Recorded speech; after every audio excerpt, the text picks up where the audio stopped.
पुरुष शराब क्यों पीता है? आइए जानते हैं। सुबह सुबह नहा धोकर काम पर जाने के लिए तैयार होते हुए लाड़ी से कहा, जल्दी लंच पैक कर दो, ऑफिस के लिए देर हो रही है। तभी बेटे ने कहा, पापा मुझे कल फीस जमा करनी है। ठीक है बेटा, शाम को आकर देता हूँ, बेटी ने कहा। पापा स्कूल में फैंसी ड्रेस कंपटीशन है, मुझे एप्री की ड्रेस चाहिए। ओके बेबी, शाम को लेता आऊँगा। पिताजी बोले, बेटा मेरे चश्मे का कांच टूट गया है, इसे लगवा देना। और तेरी माँ की आंखों के ऑपरेशन की तारीख मिल गई है, अस्पताल में भर्ती कराना है। जी पिताजी, मैं शाम को ऑफिस से एडवांस ले लूँगा। जाते जाते पत्नी ने कहा, घर का राशन खत्म होने वाला है, किराने वाले को यह लिस्ट देते जाना और शाम को लेते आना।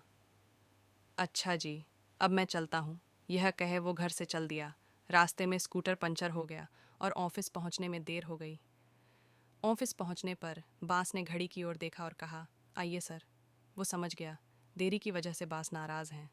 खैर सोचा, आज जल्दी जल्दी काम निपटा लेता हूँ ताकि बास खुश हो जाए, क्योंकि शाम एडवांस भी लेना है। काम को जल्द निपटाने के चक्कर में एक गलती हो गई। बास खुश होने की जगह और नाराज़ हो गए। एडवांस मांगने की हिम्मत ही नहीं हुई। खैर दिन बीता, छुट्टी हुई। अब घर पर क्या कहूँगा, यह सोचकर परेशान हो गया। तभी साथी कर्मचारी ने कहा, क्या बात है यार, बहुत परेशान दिख रहे हो। उसने सारी व्यथा अपने दोस्त को बताई और कहा, यार दिल करता है रेल की पटरी पर लेट जाऊं। दोस्त ने कहा, चल परेशान ना हो, मेरे साथ चल। दोनों ने साथ पी और अपने अपने घरों की ओर चल दिए। घर पहुंचकर उसने कहा कि एडवांस नहीं मिल पाया। फिर घर में कुछ ये हुआ बेटा माँ से, मम्मी पापा ने शराब पी पर मुझे फीस नहीं दी। बेटी मेरी ड्रेस नहीं लाए और शराब पी ली। पिता चश्मा लाने के लिए पैसे नहीं थे और शराब के लिए थे। माँ भूल गया है, तू अपना पेट काट काट कर पाला था तुझे, शराब के लिए पैसे है, माँ के लिए नहीं। और अंत में पत्नी ने कहा, अब राशन की जगह हमें भी शराब ही पिला दो।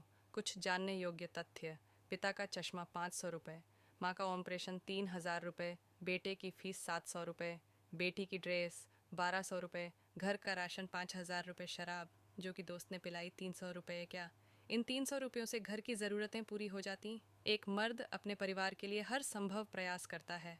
उसे प्यार और सम्मान दें, उसकी मजबूरियों को समझने की कोशिश करें और कभी कभी अपने मन की करने दो, क्योंकि आदमी काम के नाम पर पता नहीं क्या क्या सहन करता है और कैसे कैसे काम करता है। और अगर उसके बाद वो अपने परिवार से ये उम्मीद करता है कि सभी की इच्छाओं को पूरा कर सकूं, इंसान को समझना बहुत मुश्किल होता है। लेकिन अगर आप उसके साथ आदर और प्यार से रहोगे तो उसका काम में भी मन लगेगा और परिवार में भी मन लगेगा। साथ ही आपको भी उसका साथ देना चाहिए, क्योंकि पत्नी के बिना इंसान ज़्यादा दूर नहीं चल पाता है। भगवान राम के परम भक्त हनुमान को मंगलवार के दिन पूजने का विधान है। यह दिन बजरंगबली की उपासना के लिए सर्वोत्तम माना जाता है। इस दिन भक्त अपने प्रभु की पूजा अर्चना कर उनका आशीर्वाद प्राप्त करते हैं। हनुमान जी भी अपने सभी भक्तों की हर तरह के संकट से रक्षा करते हैं और उनके दुख हर लेते हैं। हिंदू धर्म में मंगलवार का दिन बजरंगबली को समर्पित किया गया है। हनुमान जी को हम सभी संकट मोचन के नाम से भी जानते हैं। धर्म शास्त्रों के अनुसार हनुमान जी भगवान शिव के ही एक अंश हैं। पवन पुत्र अपने भक्तों पर कभी भी संकट नहीं आने देते हैं। हनुमान चालीसा के पाठ के बारे में तो सभी जानते हैं। ऐसा माना जाता है कि हनुमान चालीसा का लगातार पाठ करने से व्यक्ति हर प्रकार की परेशानियों से मुक्ति पाता है। लेकिन हनुमान चालीसा के अतिरिक्त हनुमान जी का एक रूप है जिसे हनुमान अष्टक कहा जाता है। ऐसा माना जाता है कि यदि कोई व्यक्ति किसी शत्रु से या किसी प्रकार के भय से विचलित है तो उसे हनुमान अष्टक का पाठ करना चाहिए। छतरपुर के रहने वाले पंडित धीरेन्द्र कृष्ण शास्त्री बताते हैं कि ज्योतिष शास्त्र में भी हनुमान अष्टक का पाठ करना बहुत लाभकारी बताया गया है।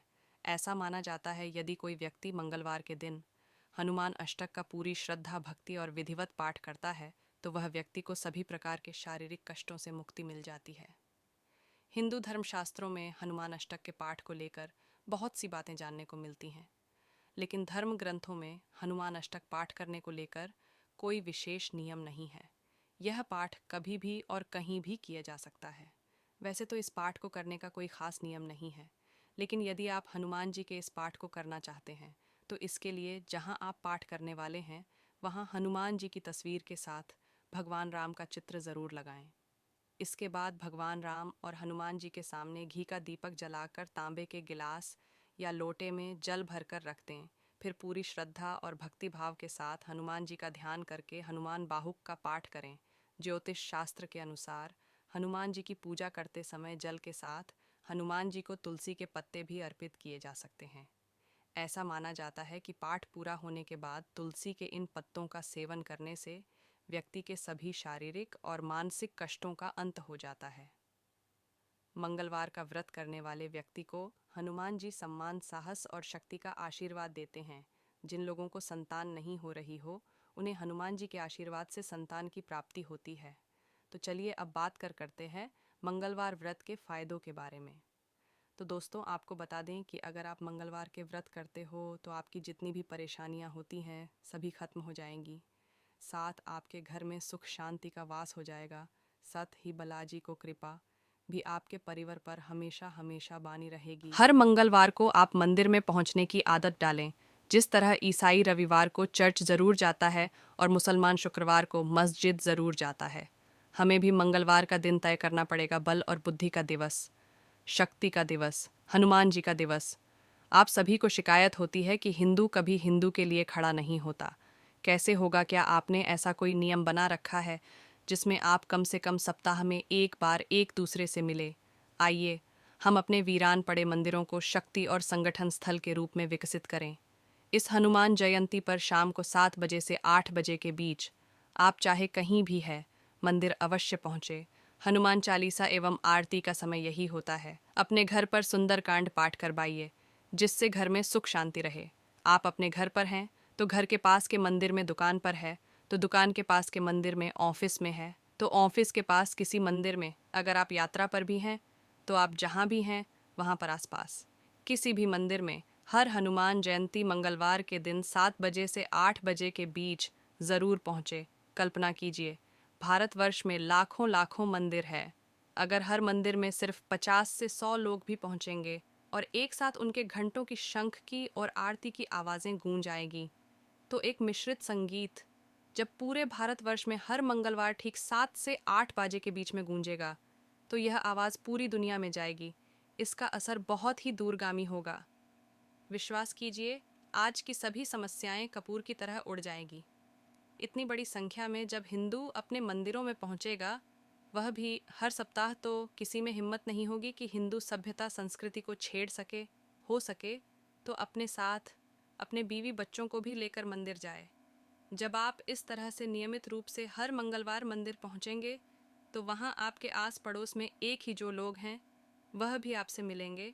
आपकी जान पहचान बढ़ेगी, आपस में संबंध बढ़ेंगे और फिर आप एक दूसरे के सुख दुख में भी शामिल होंगे। इसी तरह से हम सभी एकता के सूत्र में बंध जाएंगे। अगर संदेश पसंद आया है तो इसे सभी ग्रुपों में प्रसारित करें और आज ही प्रण करें, चाहे हम कुछ भी कर रहे हैं। हर मंगलवार 7 से 8 बजे के बीच हम मंदिर ज़रूर पहुंचेंगे।